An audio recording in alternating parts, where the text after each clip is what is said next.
جی ناظرین، آپ دیکھ رہے ہیں کشمیر ڈیجیٹل اور میں ہوں مسعود الرحمان عباسی۔ ناظرین، کسی بھی ملک اور بالخصوص آزاد کشمیر کے لیے جو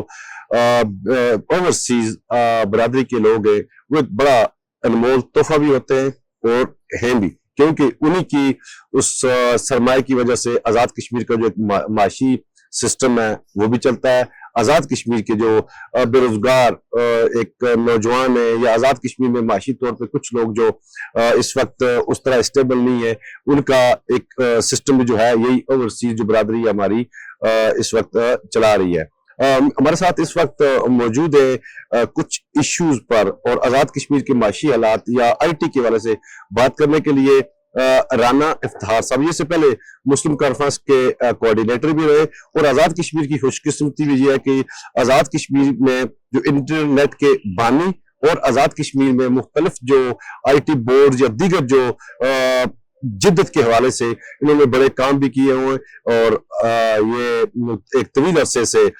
بیرون ملک ہوتے ہیں، ان کو وہاں کی جو اوورسیز برادری ہے اس کی مشکلات اور آزاد کشمیر کی مشکلات کا بھی بخوبی اندازہ۔ آج ان سے پوچھتے ہیں کہ جو بیرون ملک کشمیری ہے وہ تو آزاد کشمیر کا ایک یہ سمجھے کہ ریڑھ کی ہڈی کی مانو بھی ہے اور قیمتی اثاثہ بھی ہے، لیکن گزشتہ چند دنوں سے کچھ لوگ وہاں ایسے بھی ہیں جو پاکستان اور آزاد کشمیر کے مختلف جو ایشوز ہے اس پر مخالفت میں بھی ہے۔ حالانکہ مخالفت ٹھیک طرح ہو تو وہ بات مانی جاتی ہے، لیکن مخالفت برائے مخالفت کیوں ہو رہی ہے؟ رانا افتخار صاحب، آپ کا بہت شکریہ۔ جو ایک مختصر سا تعارف تھا وہ تو ہم لوگوں نے کرایا، آپ خود بھی ہمارے ناظرین کو بتائیے گا کہ آپ اس سے قبل کون سی سیاسی جماعت میں بھی رہے اور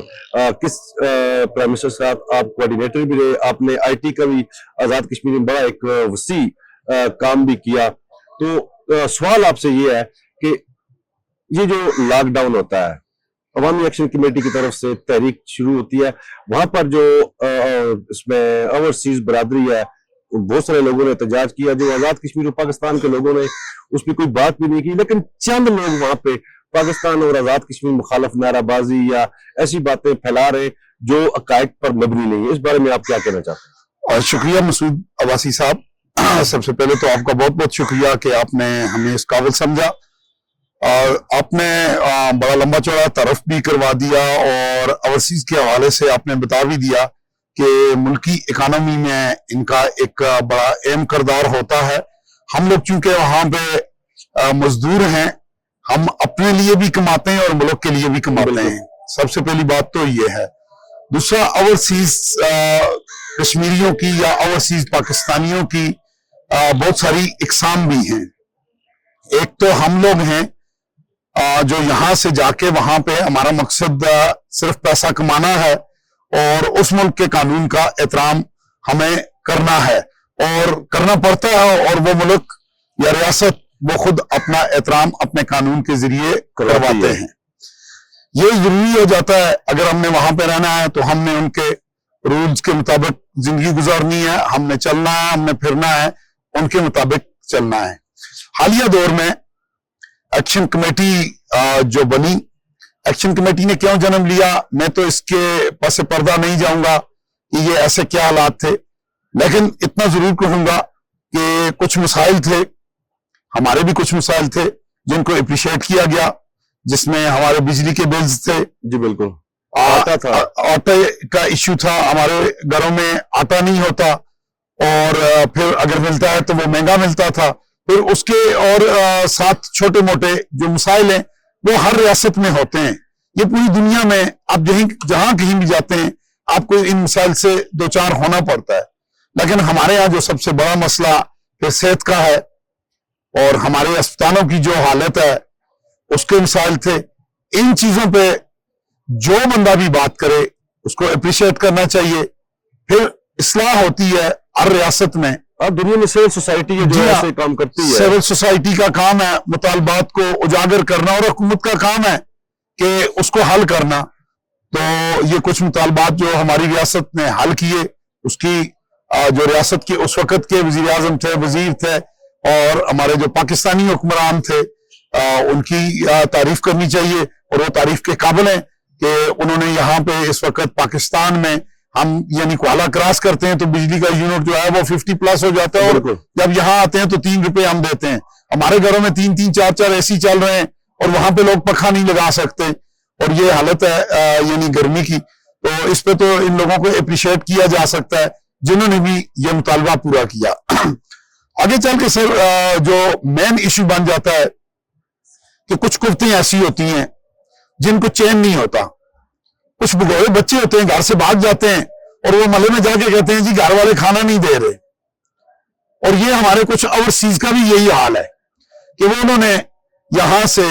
وہ پاکستانی پاسپورٹ پہ ٹریول کرتے ہیں، اسٹوڈنٹس کے ویزوں پہ جاتے ہیں، وزیٹر ویزوں پہ جاتے ہیں، اور جب بگوڑا بچہ گھر سے حالات خراب کر کے نکلتا ہے تو وہاں جا کے وہ دوسرے شہر میں جب جائے گا تو میرا بچہ بھاگ کے آپ کے گھر جائے گا تو آپ کے گھر میں بھی اس نے فتنہ فساد ہی برپا کرنا ہے. تو یہ سم آف دیم، سب لوگ نہیں ہیں، کچھ لوگوں نے وہاں جا کے بالخصوص برطانیہ میں سائلم، جس کو انگریزی میں اور اردو میں اپیل کہہ لیں، وہ کرتے ہیں کہ مجھے یہاں پہ جان کا خطرہ ہے، میں اپنی ریاست میں نہیں رہنا چاہتا. اب وہاں پہ انسانی حقوق کے رولز ہیں تو وہ اس میں سے کوئی بھی ایک شک لگا کے وکیل کو پیسے دے کے تو وہ سائلم پہ وہاں کی نیشنلٹی لیتے ہیں. اچھا، آپ یہ نہیں سمجھتے کہ جو اسائلم ہے یا گرین پاسپورٹ پہ وہاں جاتے ہیں ان کو اس چیز کا خیال رکھنا ہوگا کہ میں ایک تو آ گیا ہوں لیکن میری ساری فیملی پیچھے ہے، اگر میری جان کو میں اسی طرف آ رہا ہوں. جی ہاں. اب وہ بندہ یہ کرتا ہے کہ وہاں پہ وہ سائلم لے لیتا ہے، وہ اس ملک کے پھر حلف اٹھاتا ہے کہ میں آج کے بعد آپ کا وفادار رہوں گا. جب اس کا کیس اپروو ہو جاتا ہے کہ اس کے کچھ فیک ایویڈنس بنا لیتے ہیں، یا یہاں پہ جنہوں نے پنگے کیے ہوتے ہیں یہاں سے ان کی FIR ان کے خلاف جو ایویڈنس ہوتے ہیں وہ ان کو آج کل چونکہ سوشل میڈیا کا دور ہے تو وہ ڈیٹا ٹرانسفر کر کے وہاں پہ لے جاتے ہیں اور اپنے ملک کے خلاف اگرچہ وہ گئے ہوئے ہیں ان کی ولدیت جو ہے وہ کیا ہے وہ سب کو پتا ہے، لیکن وہاں جا کے وہ اپنی ولدیت چینج کر دیتے ہیں. اور سائلم کے بعد جب ان کو وہاں کا پاسپورٹ ملتا ہے تو مڑ کے پھر انہوں نے پنگا یہاں پہ ڈالنا ہوتا ہے. تو ایسی صورت میں ہماری ریاست کو بھی چاہیے کہ جو لوگ سائلم لیتے ہیں تو ان کا پاکستان میں داخلہ منع ہونا چاہیے. جب انہوں نے کہہ دیا کہ اس ملک میں ہماری جان کو خطرہ ہے، پھر ان کے مال کو، پھر ان کے خاندان کو اگر یہاں پہ خطرہ ہوتا ہے تو اس کی ذمہ داری ان پہ نہیں ہونی چاہیے، کیونکہ وہ تو اس ریاست سے نکل چکے ہیں. ہم لوگوں کا سب سے پہلا فرض بنتا ہے کہ ہم جس پاسپورٹ پہ سفر کرتے ہیں ہمیں اس کی عزت افزائی کرنی ہے، ہم نے اس کے رولز ریگولیشن دیکھنے ہیں. بطور کشمیری ہمارے پاس چونکہ ہمارا جو سارا سلسلہ ہے، ہمارے آباء و اجداد، ایک دادا اگر ہمارا آزاد کشمیر میں ہے تو دوسرا پاکستان میں ہے، اور اسی طرح کسی کی ماں پاکستان سے ہے تو کسی کی بہن پاکستان میں ہے، کسی کی بھابھی پاکستان سے ہے تو کسی کی جو ہے وہ ساس پاکستان میں ہے. تو ہمارے جو رشتے ہیں وہ پاکستان کے ساتھ اتنے جڑے ہوئے ہیں کہ ہم اس سے علیحدہ ہو ہی نہیں سکتے. پھر سب سے بڑی بات سر کہ ہم پاکستانی پاسپورٹ پہ سفر کرتے ہیں، ہم سے کوئی یہ نہیں پوچھتا کہ آپ کشمیری ہیں، سندھی ہیں، پنجابی ہیں. تو جب ہم ٹریول کر کے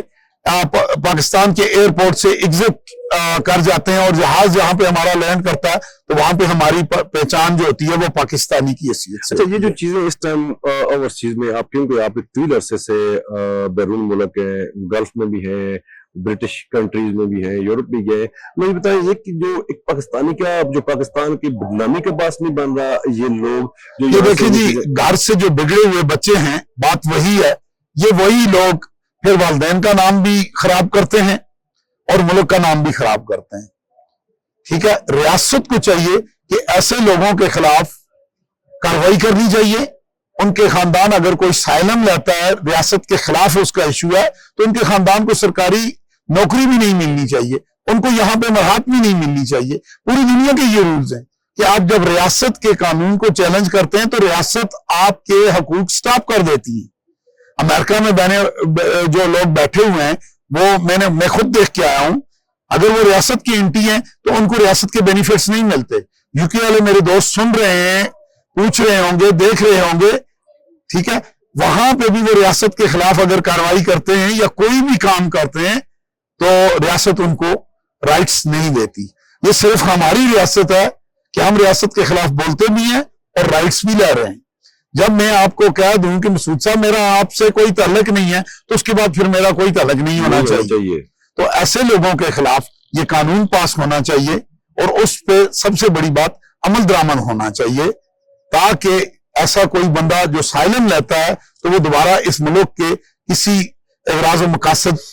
میں اس کو شامل نہیں ہونا چاہیے کہ وہ یہاں پہ کیا ہو رہا ہے پھر اس کے ذمہ دار وہی ہیں جو اس ریاست کے شہری ہیں. تو ایسے لوگوں کو کنڈم کرنا چاہیے جو وہاں پہ ہیں اور اس ملک کی ایمبیسیز کو یہاں پہ کہنا چاہیے کہ یہ اب ہمارے شہری نہیں رہے, یہ چونکہ برٹش ہیں تو لہٰذا یہ برطانیہ میں ہمارے خلاف جو ہے یہ زہر نہیں اگلیں. اچھا آپ کیا سمجھتے ہیں کہ جو آزاد کشمیر کے اس وقت موجودہ حالات ہیں, بحیثیت سیاسی کارکن, بحیثیت ایک اوورسیز برادری سے بھی آپ کا تعلق ہے, دنیا آپ نے دیکھی ہے جو کچھ یہاں ہو رہا ہے, کیا آپ سمجھتے ہیں کہ یہ باہر بھی ایسا ہوتا ہے؟ سر دیکھیں اس کا سب سے بڑا نقصان باہر یا کہیں بھی ایسا نہیں ہوتا, کیونکہ میں نے آپ کو پہلے بتایا کہ جس ملک میں ہم جاتے ہیں وہاں کے قانون کا احترام کرتے ہیں, وہاں پہ ہم اکڑ کے اگر چلیں گے بھی تو اگلے پوچھتے ہیں, اور وہاں پہ ہمیں یہاں سے بڑے کا بڑا بدماش وہاں کے شریف سے شریف تر ہوتا ہے. ٹھیک ہے نا. سب سے بڑا نقصان اس وقت یہاں پہ ہماری ریاست کو یہ ہوا, ہمارے ملک کو یہ ہوا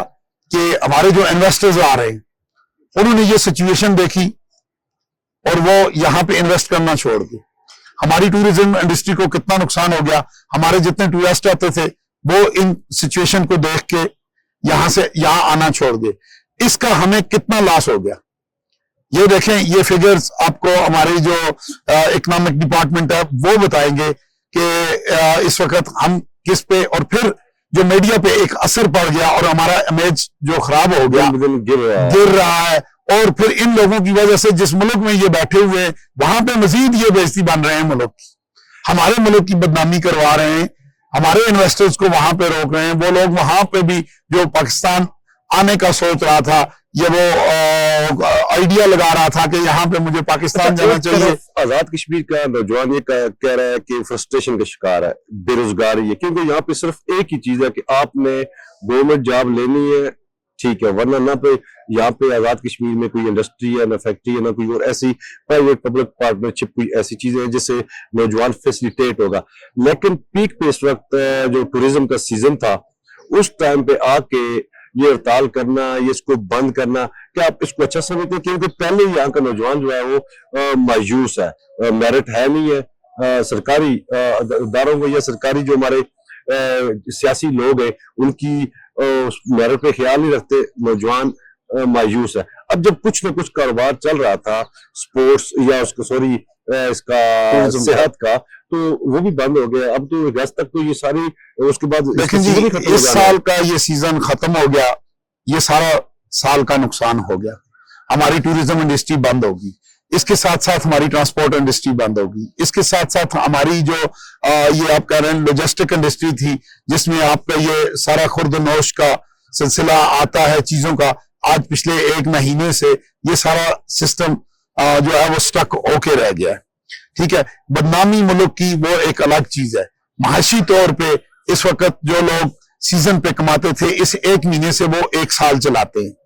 جیسا آپ نے کہا ہمارے نوجوانوں کے پاس یہ چھوٹا سا موقع یہ پچھلے کچھ سالوں سے ٹورزم کا آیا ہے. کچھ گائیڈ ہیں, کچھ ڈرائیورز ہیں, کچھ نے گاڑیاں رکھی ہوئی ہیں, کچھ نے ہوٹلز کھولے ہوئے ہیں, کیفیٹیریاز ہیں. ٹھیک ہے. اس کے ساتھ ساتھ ہماری کچھ جوس کی یہاں پہ اب فیکٹریاں لگنی شروع ہو گئی ہیں, پانی کی فیکٹریاں ہیں, اور یہ ساری چیزیں جب سیل ہوتی ہیں تو وہ ہماری انکم جنریٹ ہوتی ہے. اور یہ سارا سلسلہ بند ہو گیا. اس پہ حکومت کو بھی سوچنا چاہیے کہ فوراً سے فوراً ان مسائل کا حل لانا چاہیے. یہ ہڑتالیں ختم ہونی چاہیے, ریاست میں جو ہے وہ امن آنا چاہیے تاکہ ہم پورا امن لوگوں کی طرح رہیں. پھر اس کے بعد حکومت کو چاہیے کہ ان نوجوانوں کے لیے روزگار کے موقع زیادہ سے زیادہ آئی ٹی سکلز سینٹرز قائم کیے جائیں, ووکیشنل سینٹرز قائم کیے جائیں, ڈرائیونگ سکولز قائم کیے جائیں گورنمنٹ کی سطح پہ. آج پھر